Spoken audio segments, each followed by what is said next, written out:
If you can hear that, this is, I believe, this is the school here in Shonandai, right next to the park. And beyond the green drapings there is, I guess, their outside recreation area.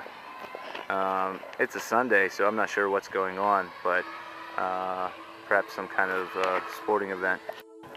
So I took a closer look.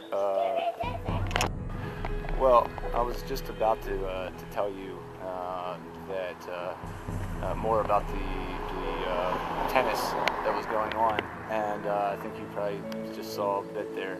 I suddenly heard Kevin Sensei. One of my students was just across the small street here, and she and her friends, I guess they were kind of tickled to see me, and I guess I was too. You know, it's the first time I've just been out and about and heard my name, you know, kind of being called out. So it was interesting. I would have loved to have filmed it, but you know, I just figured it'd probably be better if we didn't. It was good experience. So here is more. Obviously, on Sundays there are athletic events going on with the school. You can see it's the same kind of stuff as back home. You see a group of girls here giggling because the boys are watching them, and you know, it's just like school anywhere, I guess. Well, maybe bad timing if the bell's going off, so I hope you can hear me. But what I was going to say before I ran into to my student was the tennis that was going on. The students were very enthusiastic about it, and I guess there was a cheerleading squad that was cheering like you would hear for cheerleading for football back in the States, and it was for tennis. You know, things are similar, but they're just a little bit different. So I'm not supposed to use any Japanese with my students. The theory here is complete immersion into an English environment, you know, which is good, but sometimes you really just want to use a little Japanese. And back there with my student that I ran into, I may have cheated a little, and I may have used a word or two. I don't think it's going to hurt, though. So the cat's out of the bag.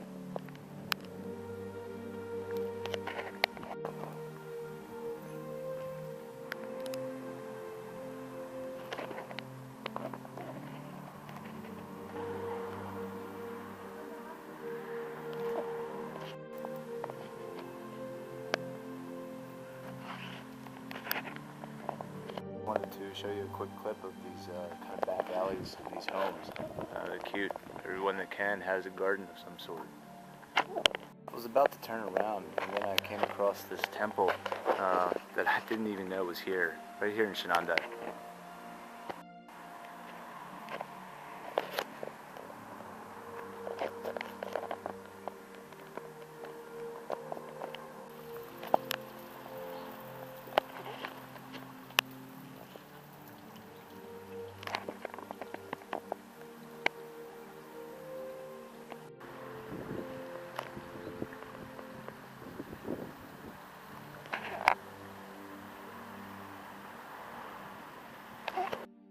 Now I want to take you on a little tour of the Shonandai area, closer to my apartment where I live at night.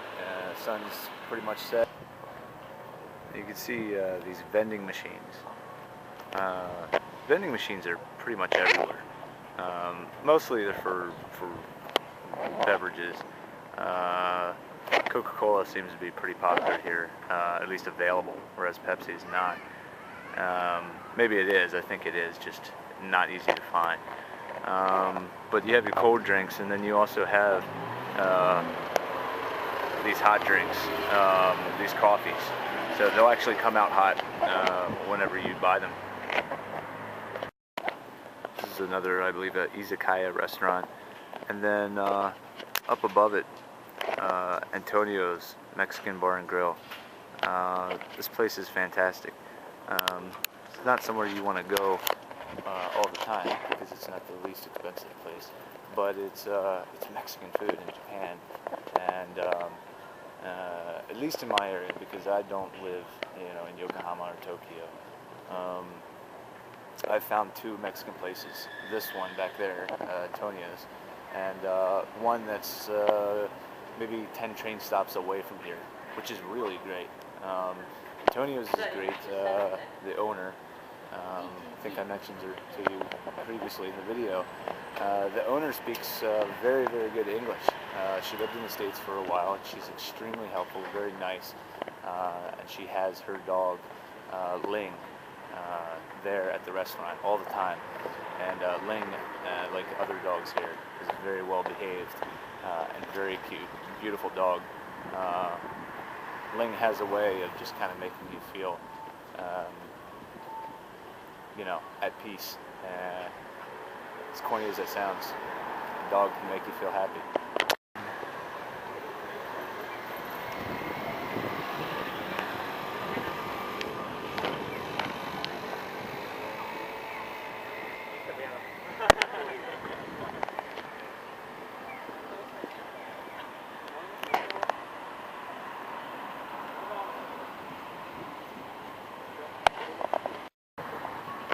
So this is George's. George's is a homewares shop.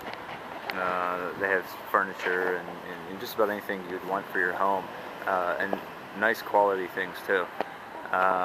Again, it's a little expensive, but this really feels kind of like Western shopping to me.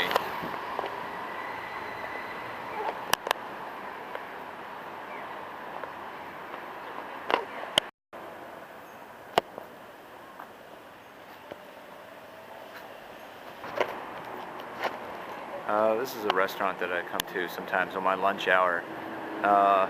What's interesting about these kinds of places, as you can see, it's small and just like diner style seating. What's interesting is you place your order at a machine. There's a big menu like what you saw in the window on the machine, and you just you put your money into the machine, push the button of what you want, and then you go take your seat and hand them your ticket. It's actually pretty practical. The meals seem to be prepared and come out pretty quick. The food is good. It's very Japanese. Rice, beef, chicken, squid or octopus, a lot of times, some of the dishes. Soup. But it's all very good. I just want to take this opportunity to point out that as a foreigner, as a gaijin, particularly a Western foreigner, I get plenty of looks all the time. Not bad looks, just looks. And me walking around with the video is talking to myself is making it about 3 times as bad. Here in Japan, do your own research if you're interested or curious, but from what I've learned, about 1%, maybe even slightly less than 1% of the entire population is foreigners of any kind. And of that 1%, maybe about 70%, give or take, maybe 60 to 80% of those foreigners are other Asians. So there's a very, very small number, realistically, of Western, Caucasian, gaijin foreigners here in Japan. Now add to that the fact that I live in Shonandai, where most gaijin live in the larger cities, Osaka, Yokohama, Tokyo, Hiroshima, and so a white Caucasian here in Shonandai is pretty rare. Most days I go through my whole day and I don't see any other Caucasian people. It's very rare. I do see them every once in a while, just not often.